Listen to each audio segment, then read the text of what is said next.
komana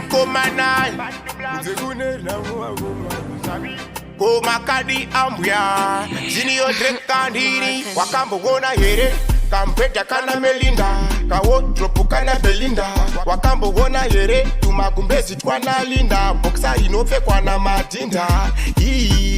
chakapukita timba matenga sikireti iriko kutenga namo iri kwana brenda mukoma gizinda tenda pangu ndapeta ndaenda kunze kune namoko kunze kune namoko kunze kune namo hamuna zvamaona kumba kwana tino vanotorara mukona kunze kune namoko kunze kune namoko kunze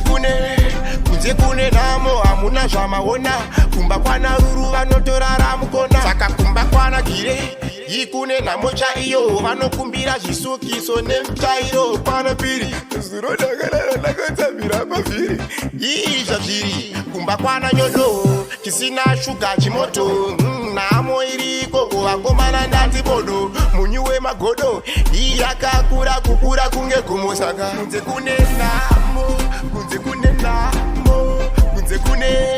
kunze kune namo hamuna zvamaona kumba kwana tino vanotorara mukona kunze kune namo uko kunze kune namo uko kunze kune namo hamuna zvamaona kumba kwana ruru vanotorara mukona wakambogona here kampeta kana melinda kawodropu kana belinda wakambogona here tumagumbezi twanalinda boksa inopfekwa na madinda chakapukita timba matenga sikireti iriko kutenga namo iri kwana brenda mukoma gizinda tenda pangu ndapeta ndaenda kunze kune namoko kunze kune namo hamuna zvamaona kumba kwana tino vanotorara mukona kunze kune namoko kunze kune namo hamuna zvamaona kumba kwana ruru vanotorara mukona saka kumba kwana gire ikune namo chaiyo vanokumbira zvisukiso nemutairo kwana piri zuro dakarara nakatsamira pavhiri izva zviri kumba kwana nyodo chisina shuga chimoto namo iriko kuvakomana ndati bodo munyu wemagodo iyakakura kukura kunge gumosaka kunze kune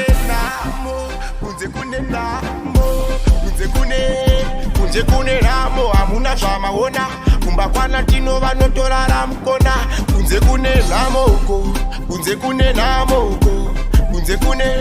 kunze kune namo hamuna zvamaona kumba kwana ruru vanotorara mukona Yes, quiero sofrer mochcore, Belinda Mpetu. Tapeteu, quiero sofrer de tabua. Entity photograph. Quiero sofrer ya frema significa that. Go manai, be banes to do it. You'll I to do it.